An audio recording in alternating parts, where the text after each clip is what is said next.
Good morning बच्चों, मेरा नाम श्रद्धा सिंह है। मैं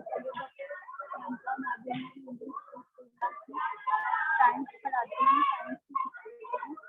पिछले लेक्चर में मैंने आप लोगों को अनुवांशिकता और परिवर्तन के बारे में पढ़ाया था। अनुवांशिकता की परिभाषा, अनुवांशिकता किन किन लक्षणों या गुणों द्वारा वो सारी चीजें हमने पढ़ी थी। उसके बाद हमने मेंडल का नियम पढ़ लिया था, एक पूरी सारी। अब हम देखेंगे कि और हमने डीएनए, आरएनए और गुणसूत्रों के बारे में भी हमने अध्ययन किया था।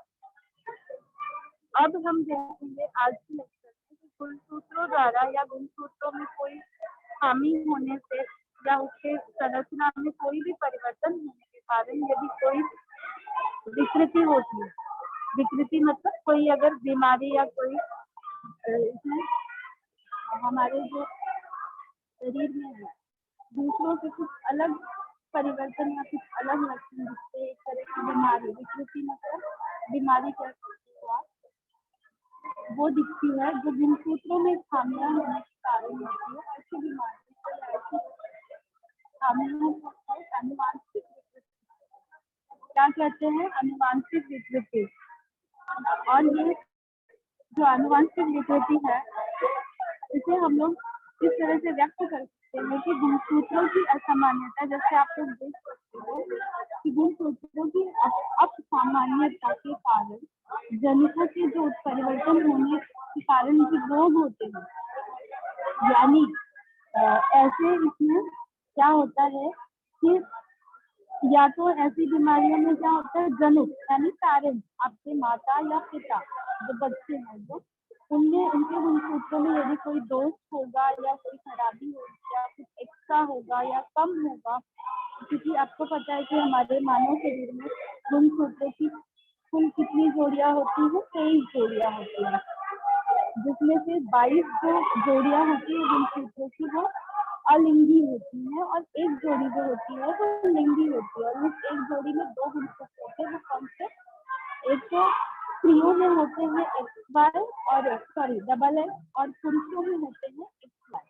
ये गुणसूत्र अगर इनमें कोई खराबी है या इनमें कोई दुर्लक्षण है, जैसे आप कह सकते हो कि अधिक संख्या में हो जाते हैं कभी कभी लोग विकार या फिर कम संख्या में हो जाते हैं, तो ये एक तरीके की विकृति उत्पन्न करता है शरीर में, यानी बीमारी।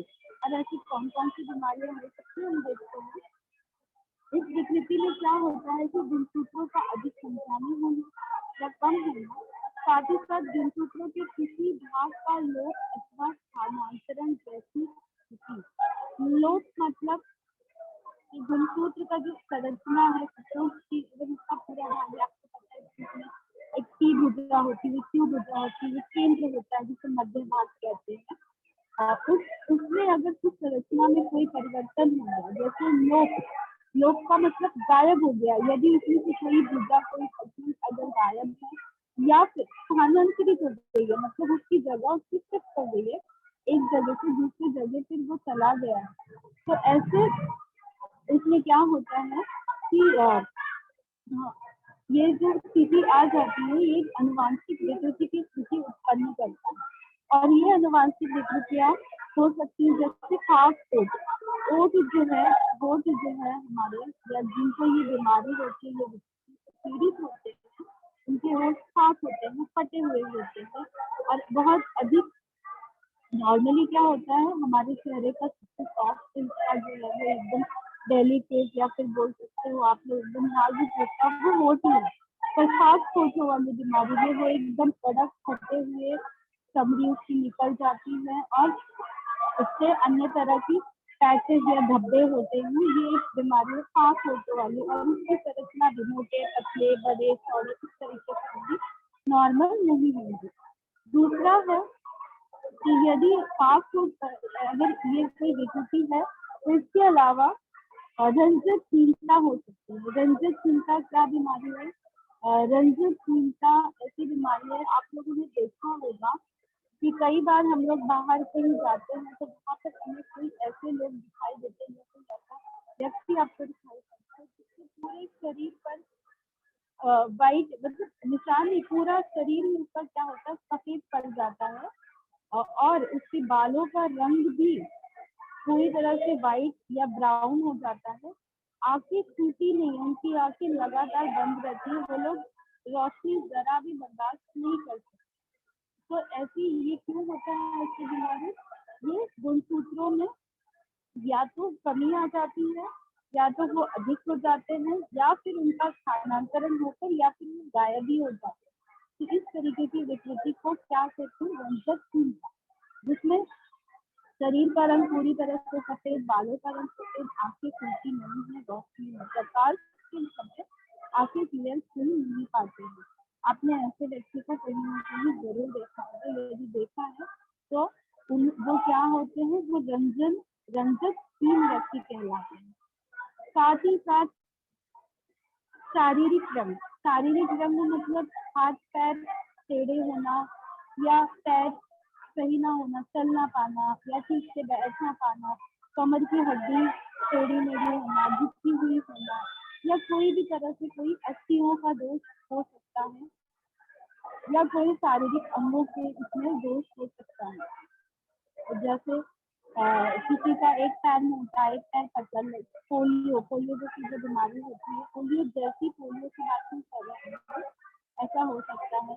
कई बार क्या होता है कि कल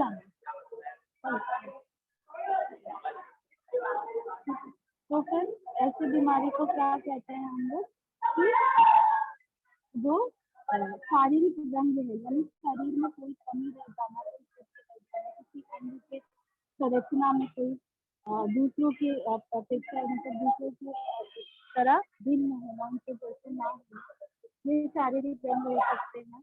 आंखें बड़ी होना, माथा बहुत चौड़ा हो जाना, शरीर का स्ट्रक्चर बदल जाना। इसके अलावा सिकल सेल रक्ताल्पता का अर्थ है कि खून की कमी।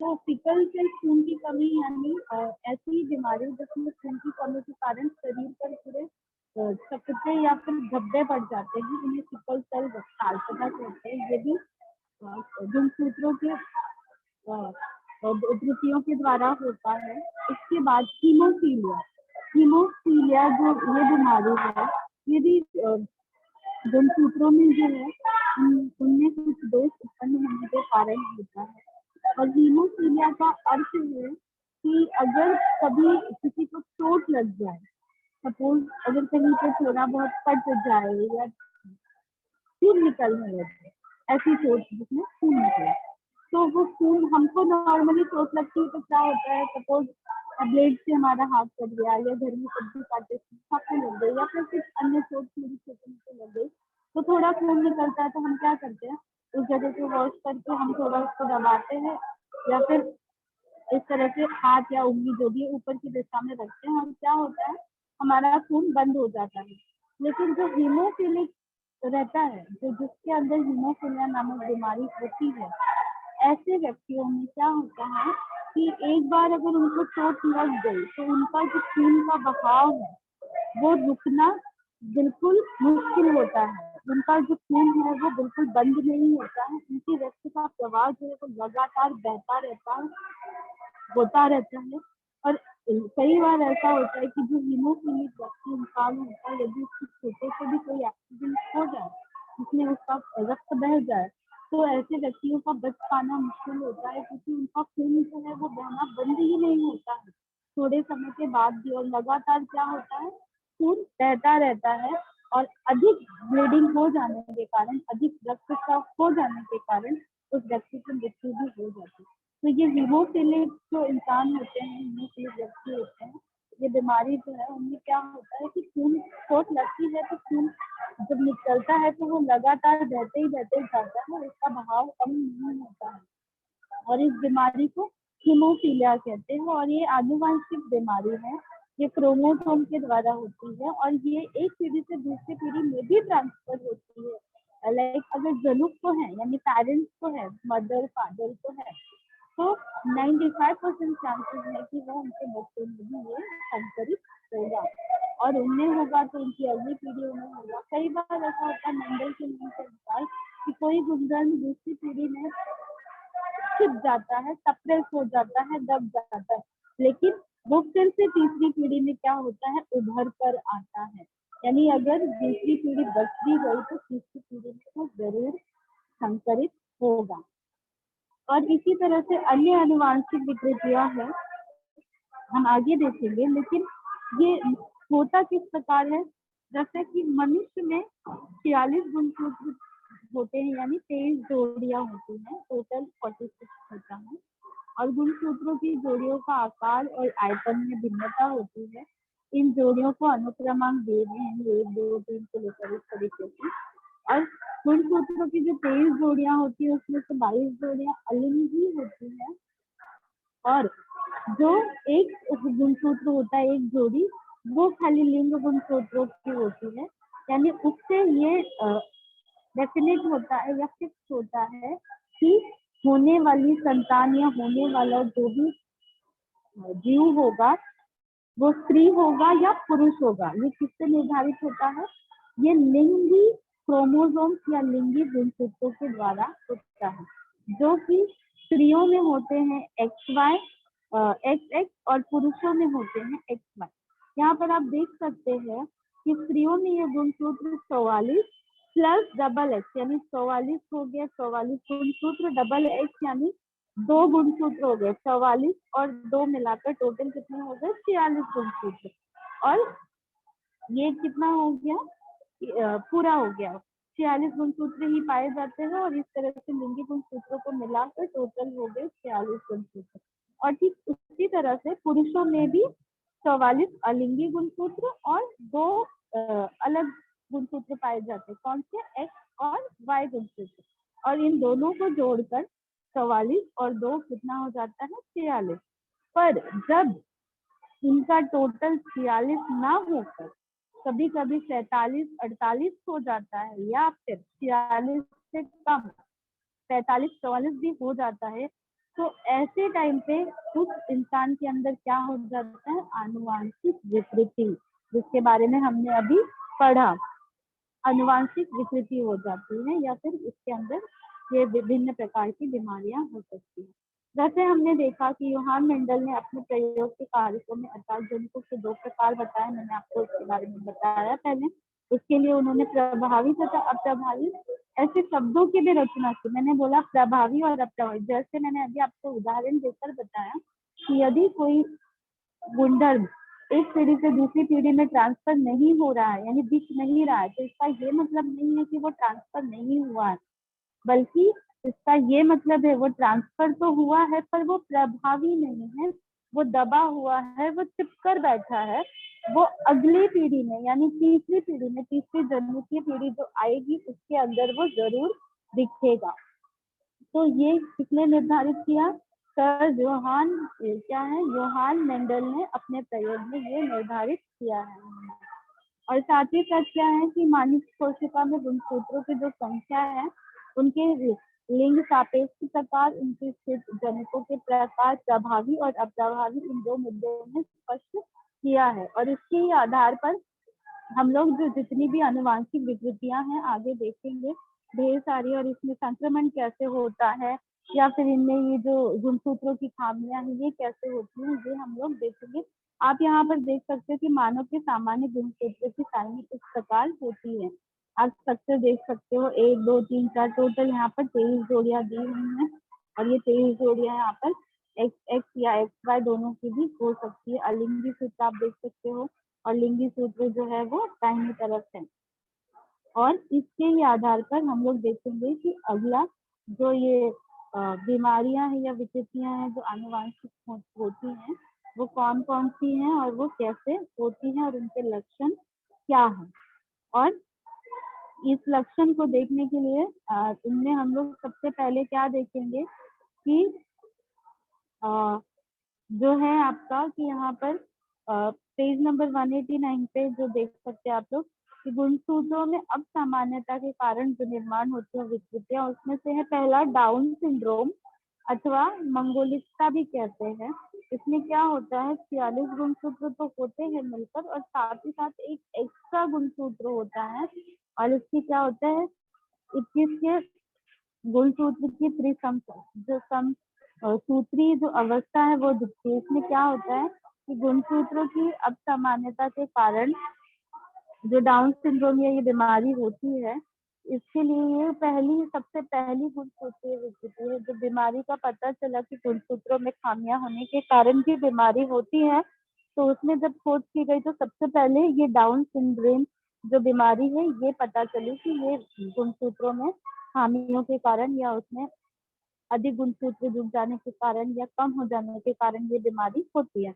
और इसमें क्या होता है कि इस गुणसूत्र के प्रारूप में कुल 43 गुणसूत्र दिखते हैं और इस विकृति को क्या कहते हैं, ट्राइसोमी ऑफ 21 और ऐसा भी कहते हैं। और क्योंकि इस विकृति में अर्भक के शरीर की सभी कोशिकाओं में 21वें गुणसूत्रों की जोड़ी के साथ एक अधिक, मैंने आपको बताया कि एक अधिक गुणसूत्र होता है और इस कारण अभ्रक कोशिकाओं में 46 की जगह पे 47 गुणसूत्र हो जाते हैं।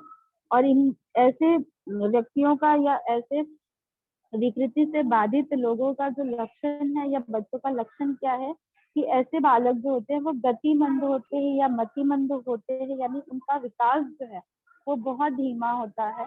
चाहे वो चलने का विकास हो, शारीरिक विकास हो, बोलने का, उठने का, बैठने का, या फिर उनका मानसिक विकास हो, ये सभी तरह के विकास जो है वो काफी धीमी रफ्तार से होते हैं।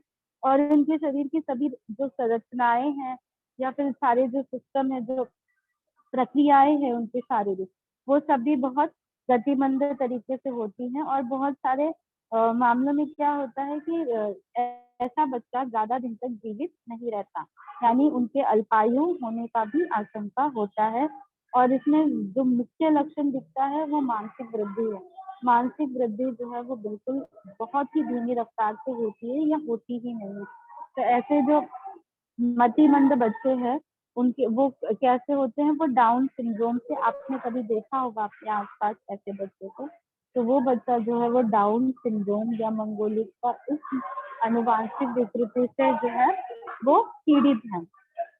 आज और कुछ अलग लक्षण है तो उसमें कुछ मामलों में क्या होता है कि फैली हुई गर्दन, चपटी नाक, छोटी अंगुलियां, एक ही आड़ी हस्तरेखा और सिर पर विरल बाल। विरल बाल मतलब पूरी तरह से उनके शरीर के जो स्कैल्प है वो हर जगह पे बाल नहीं होते, कहीं कहीं बाल हो सकते हैं। आड़ी रेखा, उंगलियों का स्ट्रक्चर यानी शारीरिक जो रचनाएं हैं वो भी उनकी बिल्कुल भिन्न होंगी बाकी बच्चों से। दूसरा जो आता है ये गुणसूत्रों की असामान्यता के कारण, वो है टर्नर सिंड्रोम। टर्नर सिंड्रोम में क्या होता है, यहाँ पर आप देख सकते हैं कि बच्चे का हाथ है जो उसकी हथेली, पंजों के ऊपर का हिस्सा जो है वो काफी फूला हुआ है या सूजा हुआ है। तो ऐसा क्यों होता है कि अलिंगी गुणसूत्रों की तरह लिंग गुणसूत्रों की असामान्यता के कारण ये भी होता है। और इसमें भी क्या होता है कि एक एक्स्ट्रा जो होता है ये आ जाता है गुणसूत्र, और जो लैंगिकता से संबंधित भाग निरुपयोगी हो जाने के कारण एक ही गुणसूत्र जो होता है वो कार्यरत होता है और जनकों में एक गुणसूत्र जो है वो संक्रमित होता है। और क्या होता है कि ऐसे में प्रजनन इंद्रियों की वृद्धि पूर्ण होने के कारण उनकी प्रजनन क्षमता पर भी प्रतिकूल प्रभाव पड़ता है। यानी इस तरीके की बीमारी में बच्चे के शरीर में या हाथ पैर ऐसे कोई भी शरीर का ऐसे सूज जाएगा काफी तक।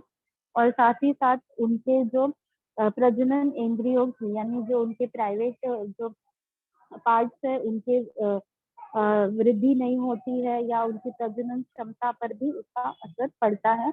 ऐसा क्यों होता है, गुणसूत्रों में अधिक संख्या बढ़ जाने के कारण। उसके बाद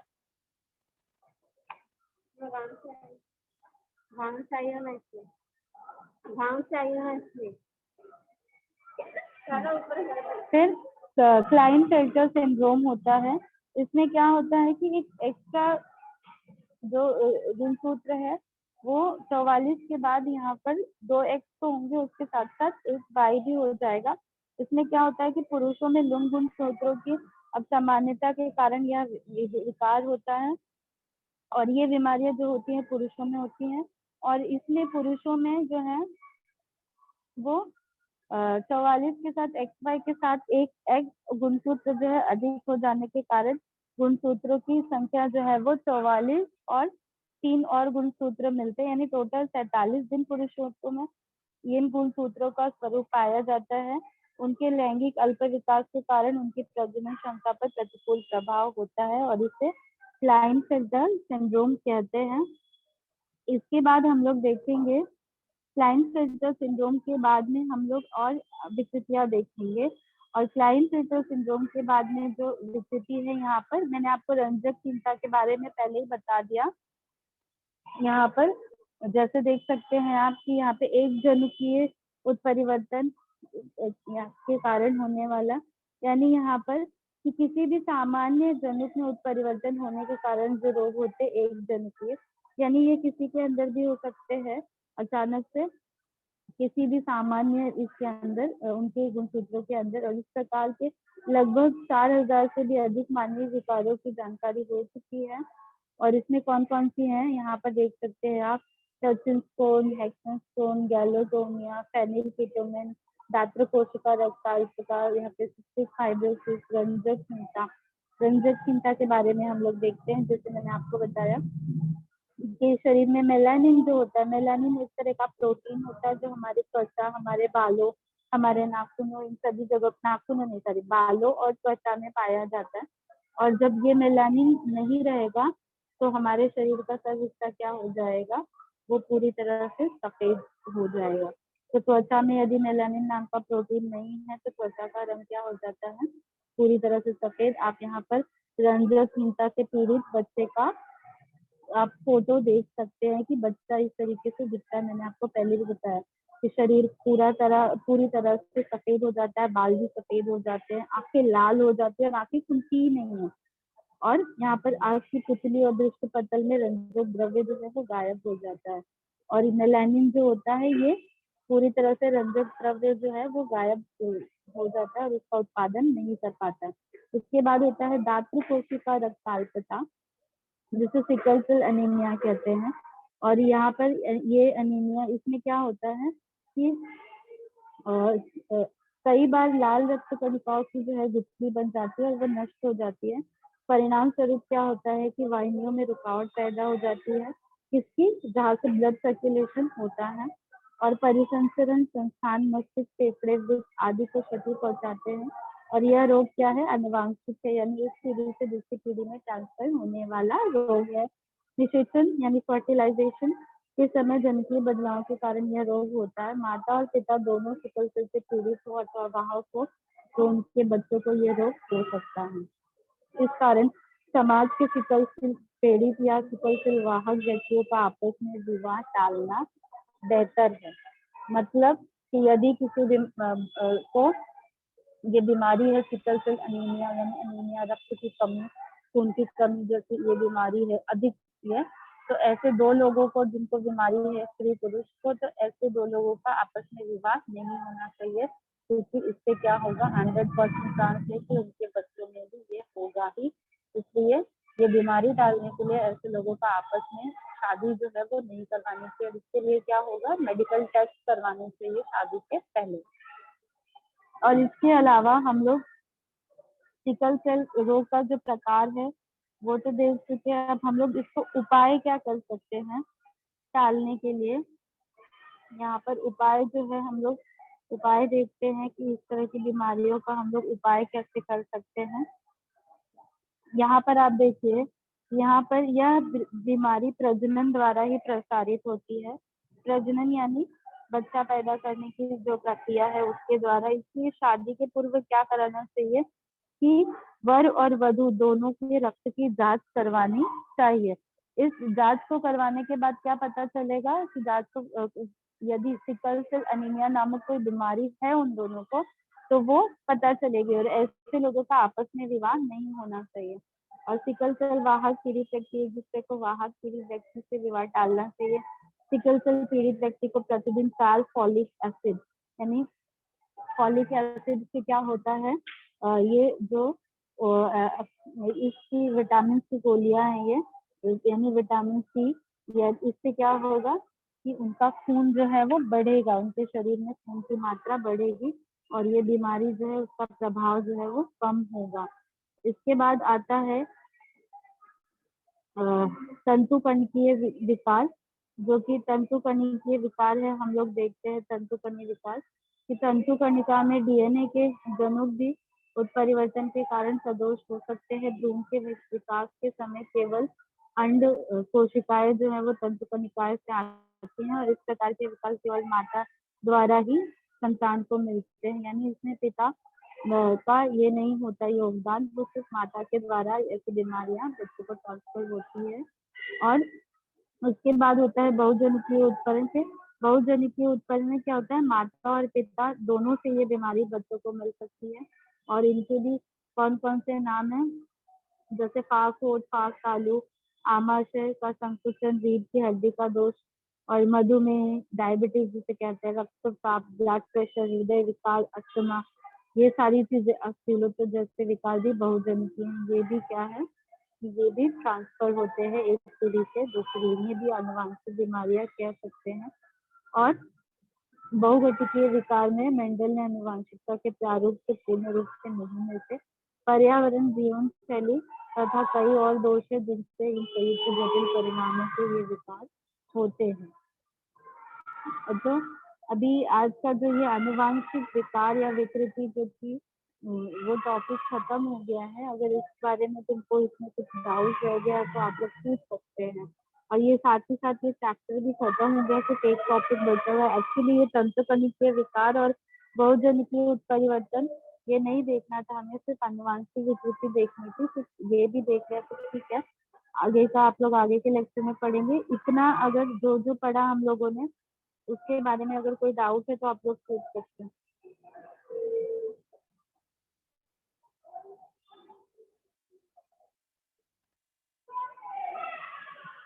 सर हो गया लेक्चर। Okay sir.